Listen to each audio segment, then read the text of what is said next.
Acceleration of both the blocks.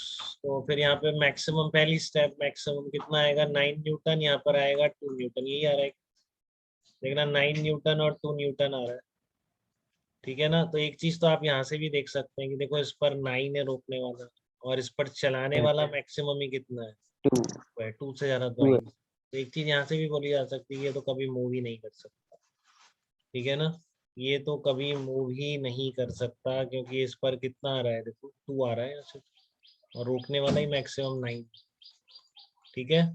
तो ये आपका कभी मूव नहीं कर सकता, केवल यही चलेगा, क्योंकि ये नहीं चल सकता, और इस पर रोकने वाला मैक्सिमम 2 है, इधर लगने वाला 10 है, तो 1 kg मूव करेगा इसके ऊपर, ये रेस्ट पर है। तो 10 - 2 = m × a, तो ये आ गया 8 मीटर/सेकंड², ठीक है। अब ऐसे भी कर सकते थे आप खुद ही, आपका अपने आप हो आ जाता है। जैसे मान लो आपने उसी मेथड से करा, आपको ध्यान नहीं है, अभी दिखा नहीं है आपको, पहला स्टेप लिखा, दूसरा आपने क्या लिखा 10 - 9,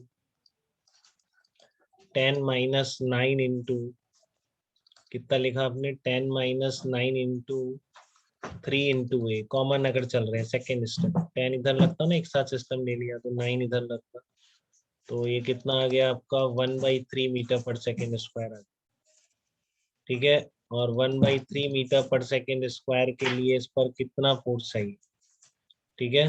तो रिक्वायर्ड फोर्स कितना होगा इसका Fr -9, अब इसको सिस्टम लो, केवल इसको जैसा कर रहे हो आप अभी तक, ठीक है। और नीचे से 9 लग रहा है, तो 9 = 2 इंटू निकालो,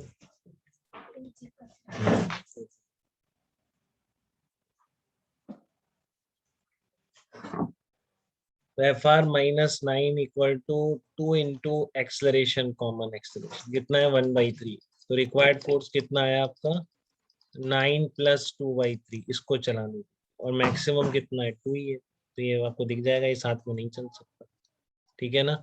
और फिर आप जब इस पर मैक्सिमम फोर्स लगाओगे 2, तो आपको दिख जाएगा ये तो रोकने वाला 9 है, इसका मतलब ये नहीं चलेगा, केवल क्या चलेगा ऊपर वाला चलेगा। और आप शुरू में ये देख लेते हैं तो भी अच्छी बात, नहीं तो आप उसी प्रोसीजर से जाइए, उस प्रोसीजर से दिखेगा ही, सारी चीजें दिखेंगी, ठीक है। पहले आपने कॉमन लिखा, कॉमन पर फिर आपने रिक्वायर्ड फोर्स देखा इस पे, तो 9 + 2/3, मैक्सिमम कितना आ सकता है 2 आ सकता है, ठीक है। तो ये साथ में तो नहीं चल सकते, अलग अलग चलेंगे। फिर आपने 2 न्यूटन इस पे लगाओगे, 2 इस पे लगाओगे, जो अलग चल रहे हैं, तो आपको दिखेगा कि 2 इधर लग रहा है इस पर, इधर से 9 है, तो ये तो नहीं चलेगा, केवल यही चलेगा, कैसे भी कर लो, ठीक है। क्लियर है बात आपको एकदम। Yes sir. इस वाले प्रॉब्लम को देखिए, इसमें अगर आपको दोनों एक्सलेरेशन निकालने हो, तो फिर वही आपका सिस्टम है, बिल्कुल वैसा के वैसा प्रोसीजर।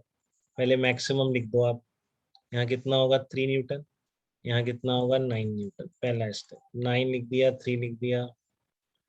तो अब दोनों को एक साथ सिस्टम ले लो, लेट्स मूव टुगेदर, ठीक है। तो फिर क्या करोगे आप, इधर से 3 आ रहा है, इधर 10 आ रहा है, तो कॉमन एक्सलेरेशन 7/3 आ रहा है। तो 2 kg के लिए रिक्वायर्ड फोर्स कितना है, रिक्वायर्ड -3, इधर 3 भी लग रहा है इस पर, ठीक है ना, इक्वल्स टू 2 इंटू 7/3, रिक्वायर्ड आ रहा है कुछ 7.33 आ रहा है, बट मैक्सिमम अवेलेबल कितना है 9, तो इसका मतलब दोनों क्या चलेंगे, साथ में चलेंगे, इसी कॉमन एक्सलेरेशन 7/3 से चल, ठीक है।